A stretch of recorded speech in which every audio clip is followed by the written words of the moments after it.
Meu nome é Letícia, eu vou contar o que eu vi e o que eu vivi. O que eu vi, o que eu vivi.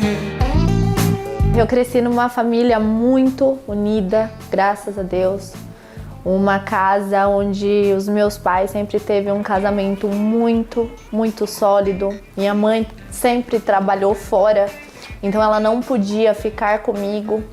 Nem o meu pai, que ele também trabalhou sempre fora. Meu pai era transportador escolar, minha mãe sempre foi metalúrgica, trabalhou em empresa, trabalha até hoje. E ambos não conseguiam, ou eles cuidavam de mim, ou eles trabalhavam, né? Por necessidade, eu fui para casa da minha avó, fui acolhida pelos meus padrinhos, meus avós, minha avó Antônia e meu avô Napoleão, onde eu cresci muito mimada, vai. Hoje em dia eu reconheço isso, mas é muito difícil de reconhecer o quão mimada crescer num ambiente de vó e vô.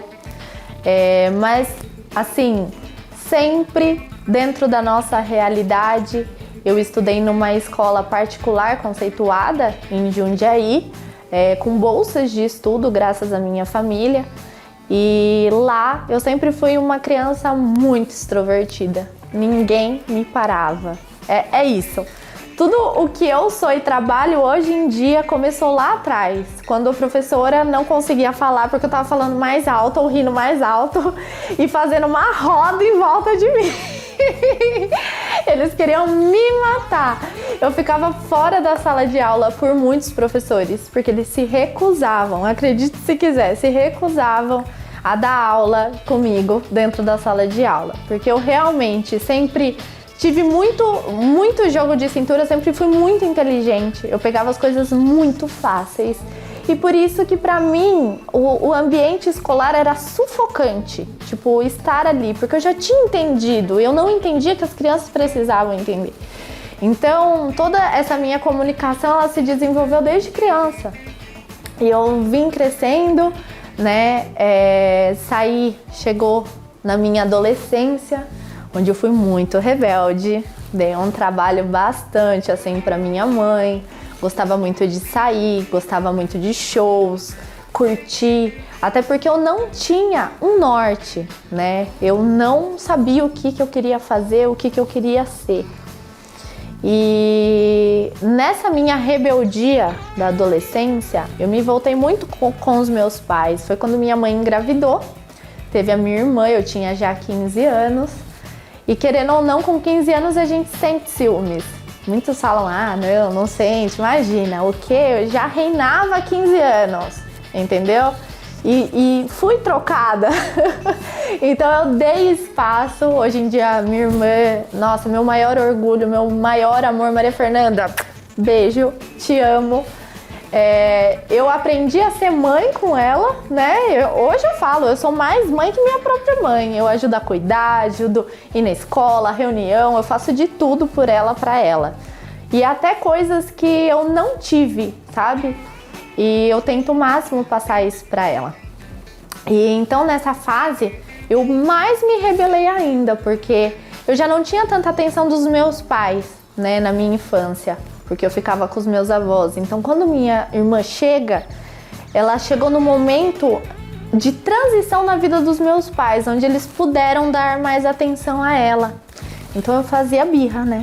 A famosa birra. Então, comecei a ser rebelde em questão de sair, balada, essas coisas. E depois disso, eu encontrei o meu ex-marido, né? Eu saí de casa com 20 anos, nós nos relacionamos durante 1 ano. Nesse período eu trabalhava no shopping, trabalhava no mercado de trabalho, porque eu não sabia o que eu queria, né? Não tinha tanto norte assim, eu era apocalíptica, a gente já fala desde já. E aí eu encontrei essa pessoa que, de longe, assim, meu coração é dele, sempre foi. Eu tenho um amor imenso por ele, pela pessoa que ele é. E ele esteve presente na minha vida durante 7 anos. Nesses 7 anos tivemos momentos bons, tivemos momentos ruins. E eu literalmente aprendi a ser mulher estando ao lado dele, né? Nas alegrias e nas tristezas. Passou-se um tempo durante o nosso relacionamento e nós fomos tendo algumas divergências, alguns problemas relacionados às drogas. Ele era dependente químico, eu não tinha ciência de nada, não tinha conhecimento. E do dia para noite a minha vida virou um inferno, literalmente, né? Eu tive que lidar com uma coisa que na minha infância, na minha adolescência era muito pouco citado. E o mais louco disso é que eu me sentia culpada. Eu me sentia culpada de ver o amor da minha vida se desfazendo na minha frente. E eu me culpava por isso. Ai, desculpa.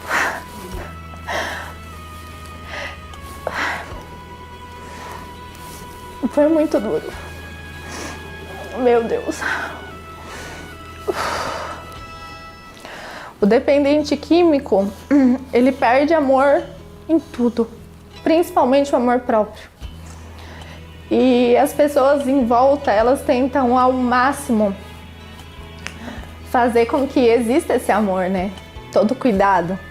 Então, de esposa, eu passei a ser a mãe dele. Cuidar dele. Zelar por ele.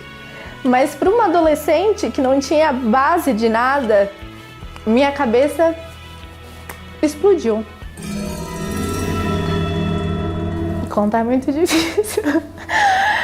Ai, meu Deus. Eu passei poucas e boas com ele em relação às drogas. Ele sempre teve uma condição financeira muito grande. Então isso condicionava ele a fazer merdas grandes, desculpa. Não eram poucas coisas, assim, eram muitas coisas que aconteciam. E eu passei por traumas que eu só consegui lembrar depois que eu busquei ajuda psiquiátrica e ajuda das pessoas que começaram a me assistencializar para me mostrar o que eu estava vivendo. Eu cheguei um belo dia num consultório, num dia qualquer, e eu comecei a perceber que eu estava jantando, por exemplo, e eu não lembrava o que eu tinha almoçado no mesmo dia, assim. Eu falava, o que eu fiz de manhã? Não lembro. E aí eu procurei um clínico, achando que eu estava com Alzheimer, alguma coisa assim, precoce. E o meu médico fez todas as baterias de exame, de cabeça, isso. Falou, olha, Letícia, eu acredito que você esteja passando por um trauma muito grande. Eu vou te encaminhar para um psiquiatra e a gente vai tentar ao máximo, né, te conduzir para o que você está vivendo. E naquele momento, eu realmente não tinha noção do que eu estava passando, né? Eu não tinha consciência dos meus traumas, eu não tinha consciência do pesadelo da minha vida. O meu corpo, ele fazia questão de esquecer. Então, assim, eu tive agressões, porque eu tentava ajudar ele de algumas maneiras e a pessoa, quando ela não está sã, ela faz qualquer coisa. Então, eu fui agredida muitas vezes, perdi muitas coisas, né, materiais, falando tudo que eu tinha construído, saía tudo. Eu literalmente perdi tudo, né, porque depois que eu saí desse relacionamento, eu deixei tudo para trás. E quando eu busquei a ajuda psiquiátrica, eu já estava numa depressão gravíssimo e eu só estava sobrevivendo ali, né? As pessoas me perguntavam o que estava acontecendo, eu sempre fui muito reservada, eu sempre guardei tudo para dentro, né? E quando a gente guarda tudo para dentro, o nosso corpo falece. E aí, nesse período, eu tive muita ajuda, muita mesmo.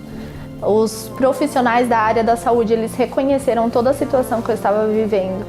Eu tive a queridíssima minha psiquiatra, Maria. Ela me ajudou, inclusive financeiramente, a sair do estado onde eu estava, porque eu era dependente emocional, dependente financeira, dependente de tudo que vocês possam imaginar do meu ex-marido. E como dependente químico, eu era uma codependente dele. Então era como se a minha vida fosse a dele.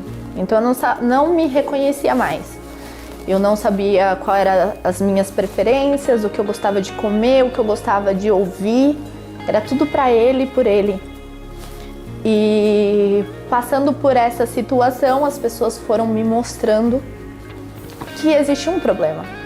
E para mim, e quando você ama a pessoa, ele era meu marido, é a pessoa que eu escolhi para ter do meu lado, era a pessoa que eu jurei levar até a morte ao meu lado. Então, independente de qualquer coisa, eu comecei a aceitar coisas que passavam por cima de mim, coisas que passavam por cima do meu amor próprio. Eu já não existia isso mais. E aí, quando eu me vi nessa situação, onde eu já estava desgastada de tudo, eu decidi retornar para minha casa, que era um lugar que eu não via mais como um lar, né? Já foi muito difícil, porque a casa dos meus pais, ela nunca foi meu lar necessariamente, porque eu já vivia ao lado na casa dos meus avós, e voltar para lá foi ainda mais difícil, do tipo, não quero, que vergonha, como que eu vou voltar lá, como eu vou falar o que eu tô passando. Então, literalmente, quando eu cheguei lá e eles falaram, ué,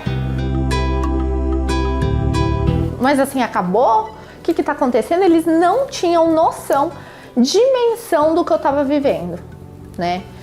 Nessa transição eu tentei cometer 2 suicídios, 2 acidentes de carro que eu atentei contra a minha vida e foi muito duro.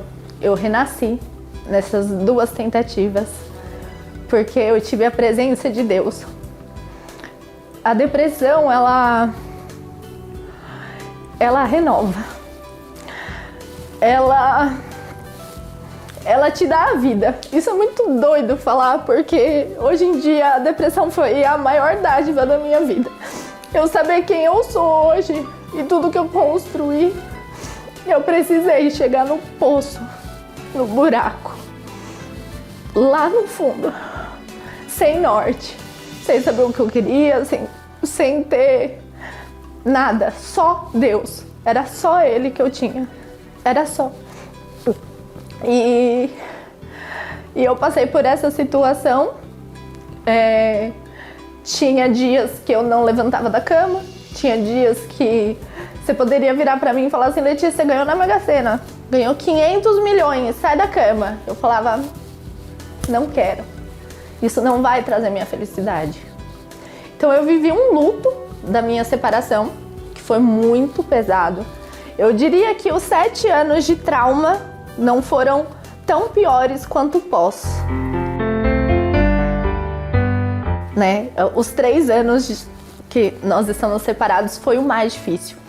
Foi a reconstrução da Letícia. Reconstrução não, nascimento da Letícia. Porque eu não sabia quem eu era. Eu não sabia quem era a Letícia adulta. Eu só sabia quem era a Letícia pequena, a Letícia adolescente.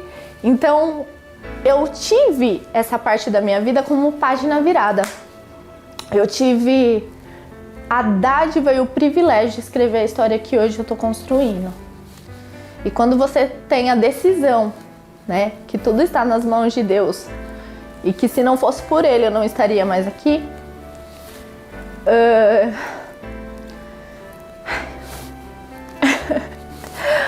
nada do que eu sou agora faria sentido. Nada. E aí eu passei por essa transição, voltei para casa dos meus pais, onde eu tive uma conexão muito grande por eles, como mulher adulta, mulher formada, mulher que já tinha tido sua casa, já tinha passado por tudo, né? Mas eu acredito que eu voltei para lá exatamente para viver o que eu não tinha vivido na minha infância, né? Esse acolhimento, porque pai e mãe, gente, não tem jeito, vão ser sempre eles, você sempre vai ter seu lar. E se eles não estão presentes fisicamente, eles estão internamente. Nosso Pai diviníssimo é Deus. Então se apegue a isso, né? Ao Criador, ao que te trouxe aqui. E nesse processo eu decidi empreender. Na verdade não decidi, né? Me rebelei como me rebelei naquela época, como eu era rebelde. Minha mãe falou, olha, vai entregar currículo, vai isso. Eu falei, o quê? Não, eu vou empreender. E eu lembro que eu escutava muito de muitas pessoas a mesma coisa, que era, se apegue a alguma coisa, a um trabalho, algo que você faz muito bem, e jogue toda a sua energia nisso, porque vai chegar um momento que você vai ter o retorno. É isso que vai te tirar da depressão, é isso que vai fazer te levantar. Você focar no mínimo, mas faça esse mínimo todo santo dia, repetidamente. Crie sua rotina. Eu falo que eu não tenho rotina, mas para não ter rotina, eu precisei criar uma rotina. Precisei criar uma constância de leitura, de estudo, de autoconhecimento. Gente, conheça-te. Conheça-te. Não tem valor maior do que você se conhecer. Eu não me conheci, eu demorei anos para me conhecer, para saber dizer um não. Porque se conhecer dá esse poder. Como você vai dizer não ao próximo sendo que você não se conhece? Entende? Como você vai saber aonde você quer chegar se você não olha para si, se você não vê o que você precisa dentro de você, né? Então, por exemplo, assim, definiu que dentro de si é família, trabalho, foque nisso. Vai até o fim por isso. Para sair do lugar onde eu estava, eu não tinha família, eu tinha acabado de perder, não tinha coragem de iniciar uma nova família com o luto que eu estava vivendo, e eu precisava criar um trabalho onde eu há muito tempo não exercia, mas eu tinha guardado o conhecimento e sabia o caminho das pedras para voltar e retomar. Então, pegar isso, né? Eu foquei no trabalho, insisti nele, e porque hoje em dia eu tenho 2 empresas que estão muito prósperas em tão pouco tempo, porque eu decidi ali que eu sabia que era aquilo que eu queria para minha vida. E com isso, hoje em dia, vários outros sonhos, planos vieram, minha vida está se transformando cada vez mais, né? Eu me permiti me relacionar novamente, permiti que pessoas entrassem na minha vida e que eu confiasse nelas, né? Porque a gente cria uma casca muito dura depois que a gente sofre um trauma. Então, existem algumas coisas que a gente precisa na vida que elas... É como se o trauma quisesse atrapalhar o que você realmente precisa fazer aqui, sabe?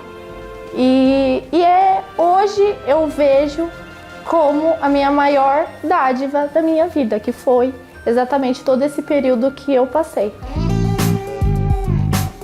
Eu não tenho como não comentar sobre minha conexão direta com Deus. Desde quando eu comecei a passar pela fase turbulenta da minha vida, eu comecei a me aproximar ainda mais dele.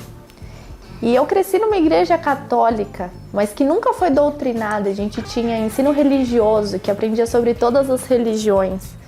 Eu sempre tive na minha cabeça o seguinte, que Deus ele é um só.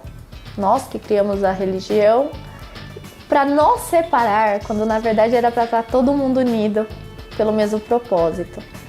E quando eu fui resgatada literalmente por Deus, eu comecei a orar, ter uma frequência de oração, de conversa mesmo, tete a tete. Não era o Pai Nosso não, era Deus. Eu preciso de uma luz, né? E com 2 anos de relacionamento, meu ex-marido chegava numa terça-feira, por exemplo, ele não voltava para casa. E passava a quarta, quinta, e aí ele aparecia como se nada tivesse acontecido. E eu ligava desesperada, isso e aquilo, e ele falava, tava com os amigos. Eu falei, meu Deus, amigos? Ele tá me traindo. né? Só pode ser traição. E aí passava um mês de mil maravilhas, eu esquecia o que tinha acontecido e novamente ele voltava, tipo, numa quinta-feira, passava um dia fora, voltava em casa. E eu achava aquilo muito estranho, então eu fui investigar, né? E na investigação eu não encontrei nada de mulher, nada, absolutamente nada. Não existe um fio de cabelo. E eu falei, Deus, me mostra. Eu preciso ver ela. Eu preciso saber quem é ela. E por que a gente faz isso, né? Pede pra Deus, sendo que a gente não aguenta receber. Eis que um belo dia a gente saiu para uma noite, para uma festa, e nós estávamos voltando do caminho dessa festa, e ele fala assim, ó, segue o caminho que eu vou te mostrar. Faz o caminho que eu vou te falando. Eu tava voltando dirigindo porque ele tinha bebido muito. E nós voltamos no caminho, quando eu me vi, eu tava no meio da favela já. E ele abaixou o vidro, olhou pra mim e falou, quer? E eu, estarrecida, tipo, meu Deus. Naquele momento eu não sabia que o meu pedido estava sendo atendido. E aí ele pegou o que ele tinha pra pegar, saímos dali e ele falou, agora você me deixa no hotel, que é o hotel que eu fico. Eu parei na frente do hotel, ele desceu, abriu a porta, entrou pra dentro e eu fiquei lá. Minha perna tremia. Eu falei, Senhor, o Senhor me mostrou que realmente não existia nenhuma mulher e que ele está fazendo isso com ele mesmo. E daí também que surgiu toda a culpa, né, que eu carregava. Porque eu acreditava que ele só ia atrás por culpa minha, por alguma falta minha. E não era. A falta era toda dele. De tudo aquilo que ele precisava ser preenchido. E ele se preenchia nas coisas erradas. E a partir daquele momento, minha conexão com Deus foi se fortalecendo cada vez mais. Eu busquei muito estudo bíblico. É uma coisa que hoje em dia eu faço por hobby. Eu estudo teologia, então eu estudo Bíblia hebraica, judaica, cristã, todas, e eu tiro as minhas conclusões daquilo que eu estou lendo. E acaba que é tudo a mesma coisa, né? As únicas diferenças são as diferentes doutrinas, o que as pessoas interpretam a partir daquilo que elas leem, as pessoas que elas seguem. E o meu íntimo com Deus é dentro, na verdade não é dentro de nenhum lugar, é aonde eu estou. Que eu sento e a hora da minha oração é qualquer horário do meu dia. A Letícia é a mulher de fases, a mulher que se reinventou, se recriou e vem se reinventando e recriando a cada momento e cada etapa que passa na minha vida. Esse ano, principalmente, foi um ano muito importante na minha vida, onde eu tomei 2 decisões, que era abrir uma empresa nova, que é a Máxima, que eu tive o privilégio, né, por uma oportunidade, uma coisa que eu não falo muito, mas quando eu me preparei, eu sempre ouvia sobre isso, esteja sempre preparada, porque a oportunidade ela vem, mas se você não está preparado para receber a oportunidade, ela vai passar. E essa empresa, ela foi criada de uma oportunidade. Eu não tinha dinheiro para reerguer, começar ela do zero, até porque eu já estava com outra empresa, mas eu tinha energia. Eu tinha energia e tenho a energia de reerguer e transformá-la ela no que ela é hoje. E além disso, eu tomei a decisão de sair da casa dos meus pais e seguir minha vida, construir o meu lar sozinha, né? Eu e meu cachorro Bento Augusto, vira-lata caramelo, gente, que entrou no meio do bafafá. Eu resgatei ele e ele faz parte da minha vida, ele é muito importante na minha vida, né? Os nossos bichinhos eu trato como filho realmente, porque eles dão um amor genuíno, aquele amor divino, o amor que nós devíamos dar para cada ser humano que passa na nossa vida. Olhando para trás hoje, eu só tenho gratidão. Eu tenho gratidão pelo meu ex-marido, por ter vivenciado tudo aquilo com ele. E eu não consigo ter raiva, ter ódio, ter rancor, ter um sentimento que não seja perdão, né? Porque muitas pessoas não sabem, mas é bíblico. A maior caridade, segundo a Bíblia, é você amar aquele que te feriu. E eu me questionava muito. Eu chegava para Deus e falava: Deus, acabou, eu perdi tudo e eu continuo amando Ele. Eu continuo amando Ele genuinamente como ser humano. E eu me martirizava por amar uma pessoa que tinha literalmente acabado com a minha vida. E eu abri essa passagem na Bíblia. Pá! E eu li aquilo e fechava. Seguia a minha vida. Aí ia lá de novo, pá! Abria aquela passagem e eu falava: essa Bíblia tá viciada. Eu vou pra casa da minha avó, vou abrir a Bíblia na casa da minha avó. Chegava lá e eu juro pra você, eu tenho essa cena. Minha avó tem uma Bíblia encostada na sala de centro. E aí eu fui pra catar a Bíblia pra abrir, já estava lá. E aí eu entendi, eu falei: eu não estou amadurecendo a passagem. Eu preciso olhar pra ela e entender o que Deus quer mostrar pra mim. Porque a Bíblia realmente ela serve pra isso, né? Ela vem na hora certa, ela não é pra ser lida, eu acredito, né? Como uma história comum, do início ao fim, da primeira à última página. Não, ela é um guia, né? Você faz a pergunta para Deus, abre ali, Ele te dá a resposta. E ali eu entendi que o que falta realmente em tudo, a minha história de vida é uma história de amor. Uma história de amor, porque eu tive que ter o amor próprio, construir o amor ao próximo, cuidar, zelar, acima de todas as coisas, né? Acima de tudo que eu estava passando ali. Então essa é a Letícia, com 29 anos e com muita história. A história é muito longa, são 7 anos, mais de 7 anos de relacionamento, mas assim, não tem como colocar tudo em um vídeo só. Eu tentei ser muito breve e contar um pouco do que eu sou, do que eu vi e do que eu vivi. O que eu vi, do que eu vivi.